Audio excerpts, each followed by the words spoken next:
आगे बढ़ते हैं। अफगानिस्तान में भीषण युद्ध से हालात बिगड़े हैं और तालिबान ने मज़ार-ए-शरीफ शहर को चारों तरफ से घेर लिया है। मज़ार-ए-शरीफ के बाहरी इलाके में भीषण युद्ध चल रहा है। मज़ार-ए-शरीफ पर कब्जे के लिए तालिबान ने आखिरी जोर लगा दिया है। अफगानिस्तान के 6 प्रांतों पर कब्जा कर चुके हैं तालिबानी। और ये जो तस्वीरें आप इस वक्त देख रहे हैं, मज़ार-ए-शरीफ के बाहरी इलाकों की तस्वीरें हैं। घेर लिया है इस शहर को पूरी तरह से।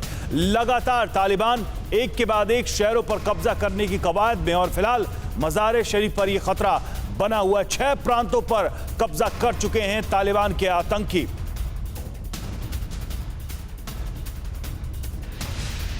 और अब बात करते हैं एक और बड़ी खबर को लेकर। अफगानिस्तान के 6 प्रांतों पर कब्जा कर चुके हैं तालिबानी। ये बड़ी खबर आपने आपको बताई। तो तालिबान से जुड़ी एक अहम खबर, मज़ार-ए-शरीफ से सभी राजनयिकों को भारत वापस बुलाने वाला है और राजनयिकों को विशेष विमान से भारत बाहर निकालेगा। जिस तरह के हालात अफगानिस्तान में मौजूद हैं, उसके बाद भारत सरकार ने एडवाइजरी जारी की है और सभी राजनयिकों को विशेष विमान से भारत बाहर लाएगा। सभी नागरिकों से भी कहा है कि आप वापस लौट आइए। 1500 नागरिक, ये बताया जा रहा है कि कुल मिलाकर मज़ार-ए-शरीफ में फिलहाल मौजूद हैं।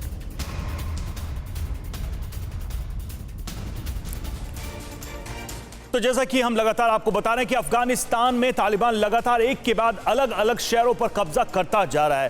तालिबान का ये जो राज है अफगानिस्तान में, वो कैसे बढ़ रहा है, इसका ग्राफ क्या है, किस तरीके से एक एक करके वो शहरों पर कब्जा कर रहा है, वो भी हम ग्राफिक्स के जरिए आपको दिखाएंगे। अफगानिस्तान का जो चौथा बड़ा शहर है मज़ार-ए-शरीफ, उस पर कब्जा करने की कोशिश लगातार जारी है अफगानिस्तान की तरफ से। मज़ार-ए-शरीफ रणनीतिक रूप से स्ट्रैटेजिकली अफगान का बेहद अहम शहर अफगानिस्तान का। मज़ार-ए-शरीफ पर कब्जे का मतलब है पूरे अफगानिस्तान पर कब्जा कर लेना। तो कैसे ये कब्जा बढ़ता जा रहा है, ये भी हम समझने की कोशिश करेंगे, जानने की कोशिश करेंगे।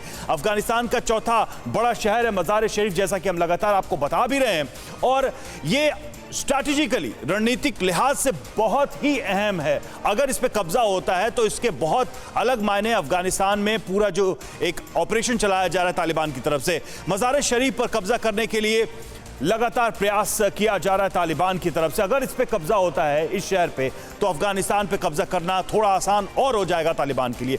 3 दिन में अफगान की 6 राजधानियों पर तालिबान का कब्जा हुआ है। 6 अलग अलग जो प्रांत हैं वहां पर कब्जा किया है। हम उनके नाम भी आपको बता दें, ऐबक, जरांज, शेबेगर्न, तालोकान, कुंदूज, सारे पुल, इन सभी पर, इन 6 अलग अलग प्रांतों पर कब्जा किया है तालिबान ने। उज्बेकिस्तान और ईरान से लगते प्रदेशों पर भी तालिबान का कब्जा है। ये काफी अपने आप में चौंकाने वाली बात है जिस तरह से तालिबान आगे बढ़ रहा है। तालिबान का अब तक 10 से ज्यादा बॉर्डर के शहरों पर कब्जा हो चुका है। ये घेरेबंदी की भी स्ट्रैटेजी है कि जो सीमाई इलाके हैं वहां पर कब्जा करने से तालिबान को आसानी होगी पूरे देश को ब्लॉक करने के लिए। 10 शहर हैं जिनके बॉर्डर्स अलग अलग देशों से मिलते हैं और उन पर कब्जा किया गया है। TV9 भारतवर्ष 5 सवाल पूछ रहा है, सवाल आपके सामने रख रहा है। ये सवाल बेहद अहम है, इन सवालों को समझना बहुत जरूरी है। सवाल नंबर 1, TV9 भारतवर्ष का सवाल नंबर 1, 6 शहरों पर तालिबान ने आसानी से कैसे कब्जा कर लिया? इतनी आसानी से 6 शहरों पर कैसे कब्जा हो गया तालिबान का? सवाल नंबर 2, 6 शहर इतनी तेजी से तालिबान की मुट्ठी में कैसे चले गए?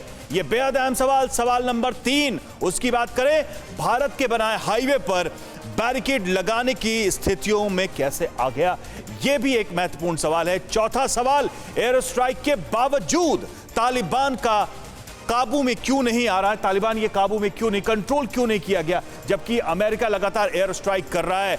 5वां सवाल बेहद महत्वपूर्ण, क्या अफगानिस्तान में अब तालिबान नहीं रुकेगा? तालिबान को रोकने की कोई सूरत नजर नहीं आ रही है। और यह सवाल इसलिए है कि पाकिस्तान की भूमिका इसमें बड़ी है और यही वजह है कि पाकिस्तान पे भी आरोप लगातार लग रहे हैं। अड़ी सोमवार से शुक्रवार शाम 6 बजे सिर्फ TV9 भारतवर्ष पर।